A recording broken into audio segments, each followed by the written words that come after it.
I knew the marriage was over the moment I saw her name flash across my lock screen. Lila, my stepsister. 70 attachments, one message. I'm his next wife. I didn't scream. I didn't even blink. I just sat there, in the quiet of our half-packed living room, listening to the radiator hiss like it was whispering warnings I'd ignored for months. I opened the first photo, then the second. By the 10th, my breathing had flattened into something cold and steady. By the 70th, I understood exactly who I'd married and who he'd chosen to betray me with. I remember whispering, "Thank you, Lila." Not because I forgave her, no, but because she had just given me everything I needed: evidence, motive, and a perfect weapon. Back then, before the rot showed. When my father married her mother, Lila was 17, wide-eyed, shy, and desperately craving attention. She used to cling to me like I was her blueprint for adulthood. She'd say, "You're so calm. I wish I had that." Funny. She got her wish in the end. She just never expected my calm to be the thing that destroyed her. When I met Daniel, she practically shoved me toward him. She'd giggle, nudging me, "Go talk to him. He keeps staring." Back then, it felt like support. Now I see it for what it was: the prelude to obsession. The shift, the signs that whispered before they screamed. Daniel started guarding his phone like it contained state secrets. Lila started visiting a little too often, her perfume lingering in the hallways longer than any guest should. I noticed the way she laughed too hard at his jokes, the way he lingered when handing her a glass.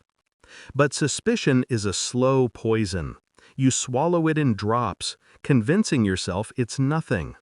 Then came the night I walked past the guest room and heard her whispering someone's name. Not mine, not hers, his. A crack formed inside me that night. Not a loud break, just a thin, quiet line that promised it would widen. The day the line shattered. Those 70 photos weren't random, they were curated. Different angles, different positions, different days. She wanted me to crumble.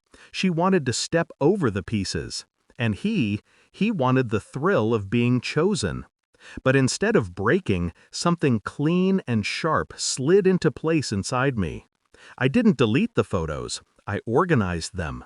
Chronologically, by location, by lighting, by date metadata. Control is a beautiful thing when everyone thinks you've lost it. Calculations, where revenge began. I didn't confront them, not yet. I consulted a lawyer. I printed every photo.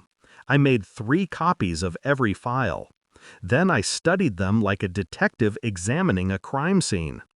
In most of the pictures, Lila wasn't looking at Daniel. She was looking at the camera. She wanted to be seen. She wanted attention, a celebrity in her own twisted fantasy. So I made sure to grant her that wish, but on my terms.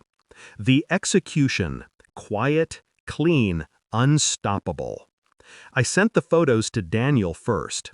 No message, no explanation, just his own betrayal staring back at him. He called. I declined. He texted. I silenced the notifications. Then I forwarded the photos to Lila's modeling agency, the one she'd been begging to sign her for years. Subject line: "Your model, unfiltered portfolio."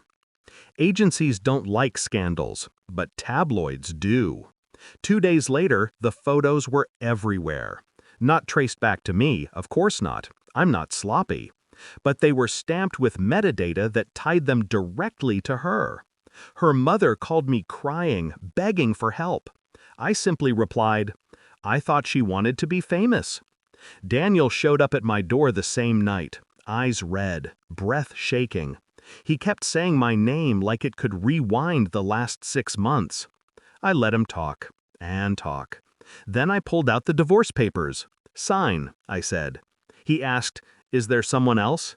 I laughed, quietly. No. But there should have been. Might have made this easier. He signed. The confrontation, the fall.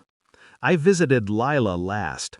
She was in her room, curled on the floor, her phone exploding with calls. Agents, journalists, her friends begging her to explain why she'd thrown away her future for a married man. When she looked up, her mascara stained her cheeks like war paint. "You ruined me," she whispered. "No, Lila," I said, crouching to meet her eyes. "I just held up a mirror. You did the rest." She grabbed my hand, desperate. "Please, fix it." "I did fix it," I replied, "for myself." I stood, stepped back, and watched the realization sink in. Slow, suffocating, inevitable. She wasn't a wife. She wasn't a lover. She wasn't even a secret anymore. She was a headline. Exactly what she wanted. Just not the kind she dreamed of. Aftermath. The quiet after the storm. Sometimes justice doesn't roar. Sometimes it whispers. My house is quiet now. My bed is cold, but honest. People ask if I regret it.